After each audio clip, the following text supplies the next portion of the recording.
Hey guys, today I'm going to be showing you guys how to make your own DIY tie-dye fringe high-low shirt. Yeah, it's high-low. We're incorporating trends into the nice summer weather. As you guys can see, no you can't because I'm not holding it up, it is longer in the back and shorter in the front, and then I have my fringe at the bottom. I didn't show this in the video, but I tied my fringe, just knotted it twice, once at the bottom, once at the top. Optional if you guys do make this, up to you. You might like the fringe better that way. I just figured I'd knot it. Go for the gold. Altogether, this took me about an hour to make and cost me about $2. Really cheap, really easy, and I just think it's going to be perfect for when I'm going out with friends, just to like the beach or anywhere like that. Even if I'm going to a music festival, I think this is really, really appropriate. It's just a nice, fun, summer and trendy t-shirt. If you guys want to know how to make your own fringe tie-dye top, keep on watching. Alright, for this do-it-yourself, you basically need nothing. All you need to just do the cutting part is scissors and a t-shirt. I'm going with a white v-neck because, as you guys know, I absolutely love white v-necks, and I just thought, since I have so many of them, I might as well cut them out and make them into a tank top and have some fun with it. So, I don't have to do the collar part since it's a v-neck, and I don't think I want a deeper cut for a collar than a v-neck. So I'm just going to be cutting the sleeves out, which is pretty dang easy. What I'm going to do is just take the back seam and line it up with the seam in the front. Don't fold this over. I know a lot of people are like tempted to fold their shirts over each other, but don't do that because if you mess up, they're not going to be even. Like, you think they're going to be even, but they really actually don't turn out to be even. But you do want these just as close as possible, just because it makes life easy.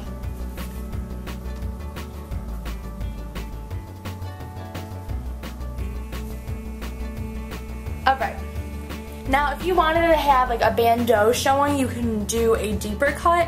I am just going to start at the seams. If you wanted a bandeau to be showing, what you would do is start and go farther out, and the farther out you go when you cut away from the seam is the deeper the sleeves, so the more of your bandeau will be seen. And then it's really easy, you just start down here.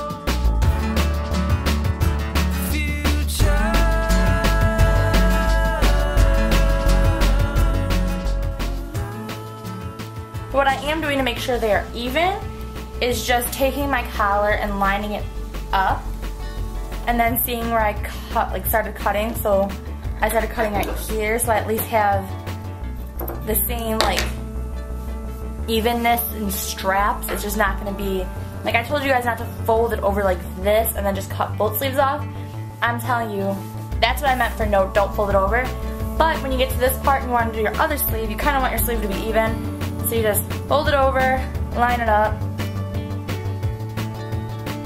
and then just cut where your sleeve went. That way they're at least even. Now we're gonna fringe it.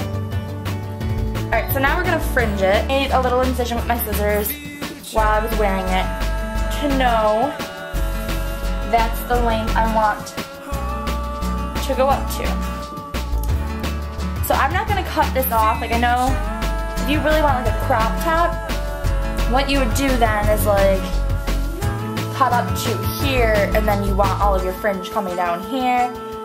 I just like the length of here, so I don't want it any shorter, so I'm not going to cut any of the bottom off, because this is where I want the fringe to start, and this is going to be my fringe. So I'm not even cutting off any fabric on the bottom, but I'm just going to cut the middle.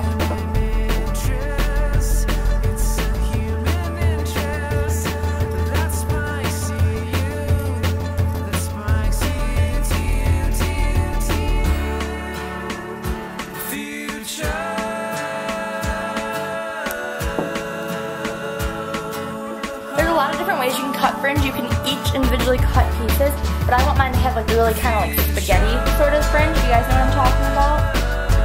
So what you do for that halves. Like I said, I kind of do like the choppy look, I don't know. These aren't the most fabulous, but the other ones suck even more.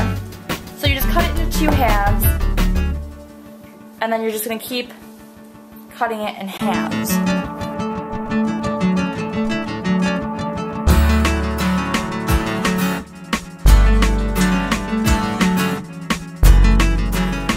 I already did my, tying. The fringes are down here. Basically what I did is, if you can see, it's like ponytails.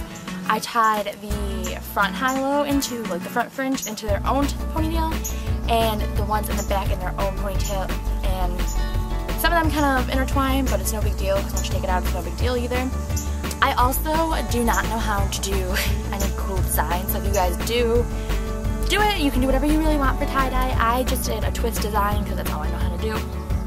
Plus, I didn't really want to do a swirl design, and that's a big pain in the butt with the fringe. You can pretty much do whatever your little heart desires if you know how to do stuff.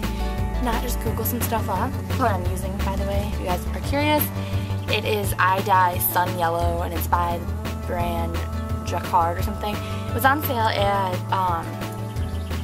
Joann Fabrics. It's on sale even cheaper now for 93 cents. The reason I bought it is because I knew I did tie-dye shorts with the brand already, and I really liked them, so I just went with that brand, even though, and they were cheaper, which is nice. So I'm just going to basically hold the bull by his horns over here and just dunk.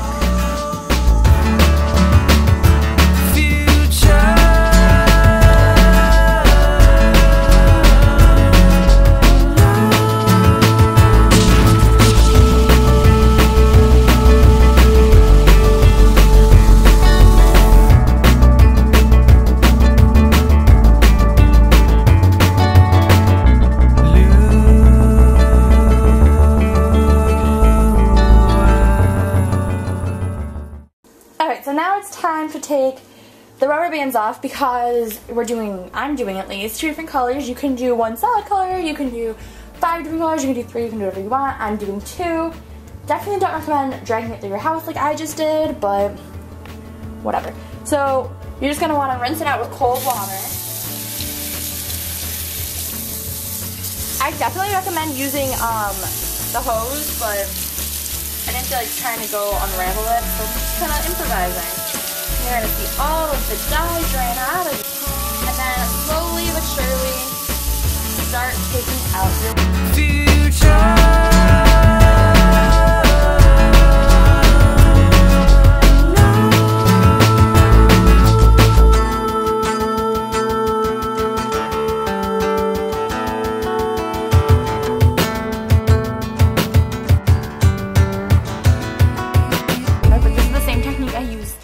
The first time to get the little design. If you don't like how it looked, or if you want to change it up, go ahead. It's all about whatever you want to do. So definitely recommend adding your own little flair to it and changing things up the way you... Alright, so now you have your 2 ponytails, and we're going to actually have to roll up the shirt. Last time I started with this side and rolled it, but this time I think I'm going to do the other side just to give it an opposite effect. So all you're going to do is just take it and twist, like you were about to wring something out kind of thing. So you just twist. It's really simple.